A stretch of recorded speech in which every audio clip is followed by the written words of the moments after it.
kira itu fenomena partai politik di mana-mana sama, selalu ada. Kalau fenomena polemik di partai politik bukan hanya baru sekarang, dari dulu juga sudah sering terjadi, baik di Golkar, PDI Perjuangan ataupun di PAN, di mana-mana semuanya ya. Sekarang aja misalnya ada PAN terpecah dua, ada Partai Umat yang dibuat oleh Pak Amin Rais, kemudian juga Berkarya juga pecah dua, satu Tommy, satu lagi yang lain gitu ya. Dan saya kira ini tidak aneh. Hanura juga mengalami, Pak Wiranto, Osman Sabta dan lain-lain sebagainya gitu ya. Jadi saya anggap bahwa persoalan yang melanda Partai Demokrat sekarang adalah persoalan partai politik. Dan kalau itu disebut kudeta, saya pikir kurang pas dan tidak tepat. Orang harus belajar mengenai masalah etika, bagaimana menampilkan sebuah konotasi kata untuk sebuah persoalan politik yang ada di sebuah partai politik. Kalau KLB oke, karena itu memang ada dalam anggaran dasar dan anggaran rumah tangga. Tapi kalau kudeta terlalu kasar gitu. Mungkin mereka terbayang-bayang dengan kudeta di Myanmar, sehingga ikut-ikutan menyebut kudeta di Indonesia untuk partai politik, khususnya partai Demokrat ya. Nah, kalau sampai itu terjadi, tentu ada sesuatu. Orang melihat asap, ada api. Nggak mungkin asap aja tidak ada api.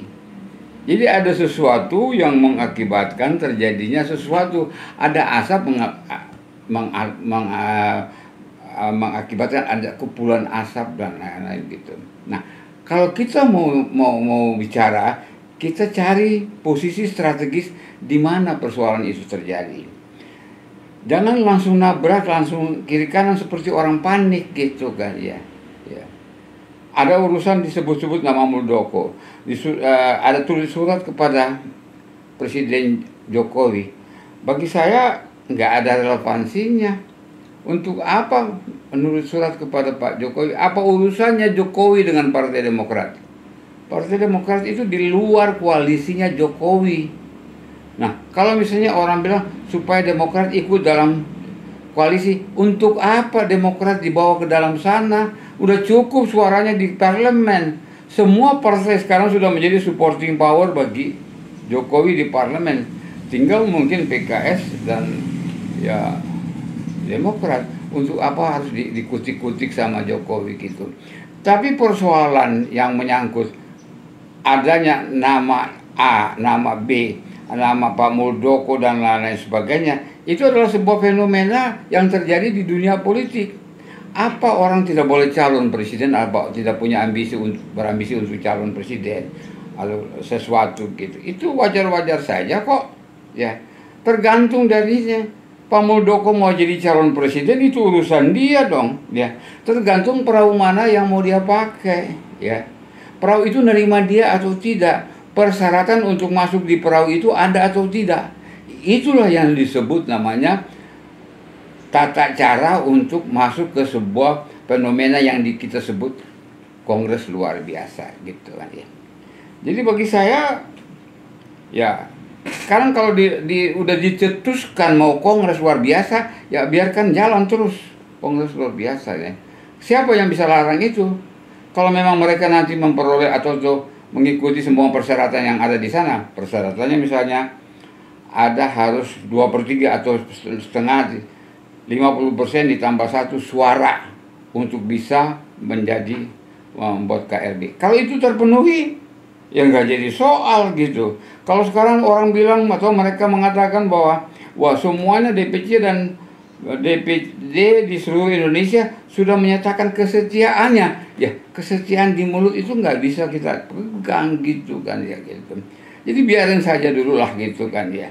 Toh nantinya kita akan mengoreksi diri sendiri. Saya minta juga Partai Demokrat di bawah pimpinan AHY koreksi diri. Koreksi diri. Jangan lebay dan jangan panik gitu kan ya. Kenapa? Persoalannya ini menandai beberapa hal yang memang juga dibicarakan di konferensi pers, ada pelanggaran-pelanggaran dan lain-lain sebagainya. Sebuah kongres yang menempatkan AHY sebagai ketua umum berlangsung dalam 4 jam. Kalau mau tahu kongres partai politik besar seperti Demokrat itu biasanya paling cepat 2 hari. Ini 4 jam untuk aklamasi. Kalau disebut udah aklamasi, oke aklamasi. Saya adalah ketua panitia.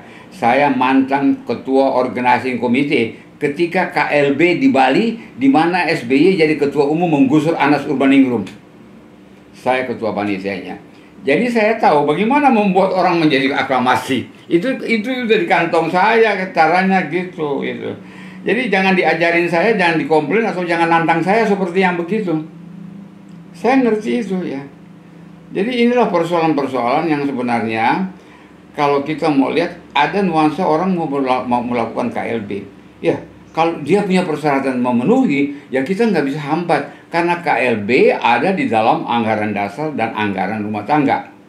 Bukan persoalan baru, itu ada di anggaran dasar. Jadi KLB itu bisa berlangsung ketika ada suara 2/3 tambah, atau setengah tambah 1 atau 2/3.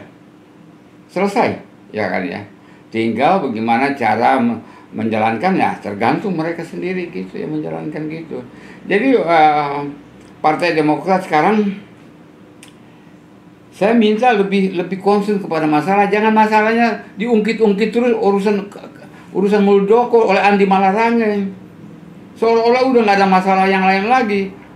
Pak Andi Malarangeng itu saya tahu dari mana. Dia dulu tuh orangnya orang Rias Rasyid, Partai Rias Rasyid.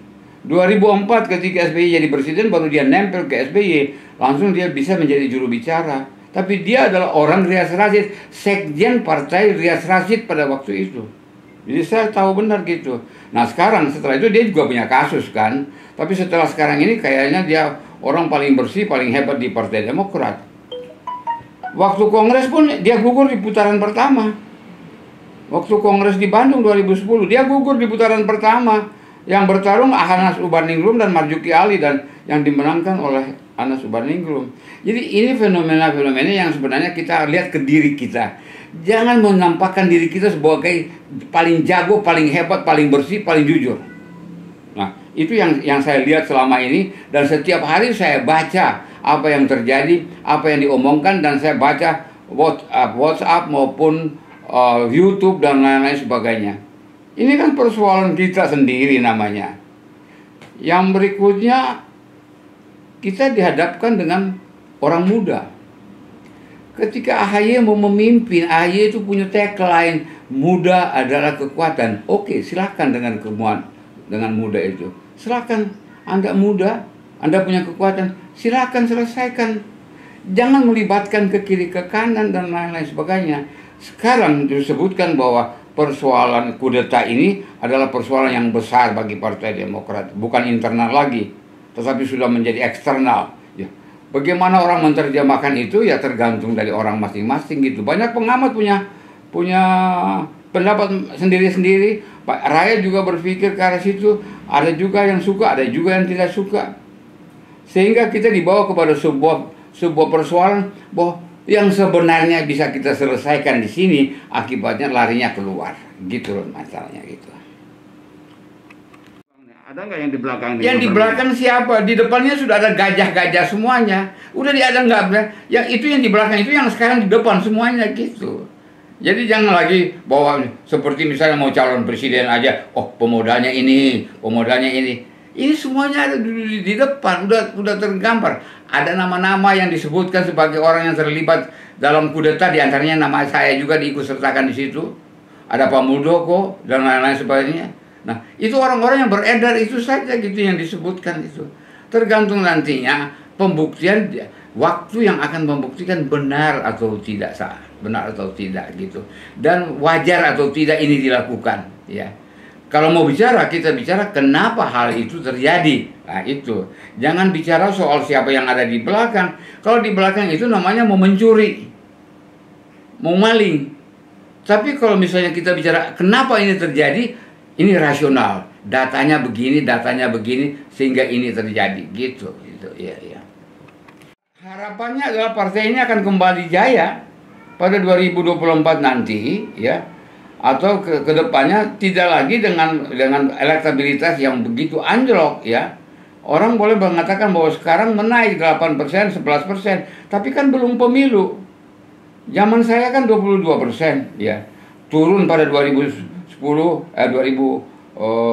menjadi 10%. 2000 terakhir ini ya cuma 7% gitu kan ya. Nah, ini kan kita ingin supaya partai ini naik lagi. Kenapa? Dia adalah partai yang pertama di dunia ya, yang pertama ikut pemilu langsung menghasilkan seorang presiden. Artinya kadernya jadi presiden. Satu-satunya partai di dunia baru Partai Demokrat. Ya, itu yang terjadi.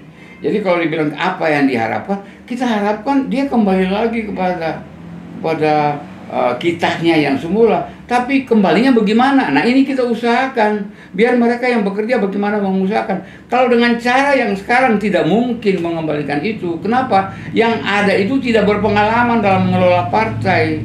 Ya, kita butuh orang-orang yang punya pengalaman, yang orang muda tapi punya pengalaman dan mau bertanya bagaimana cara mengelola partai yang sebenarnya.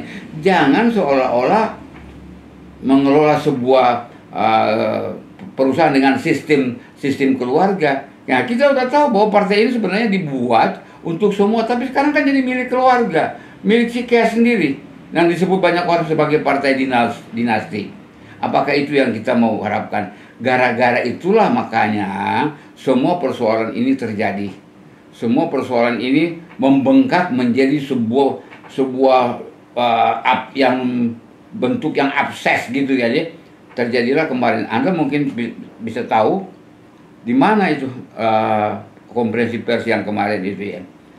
Hasilnya apa yang disampaikan oleh Pak Ahmad Yahya di konferensi pers itu ya.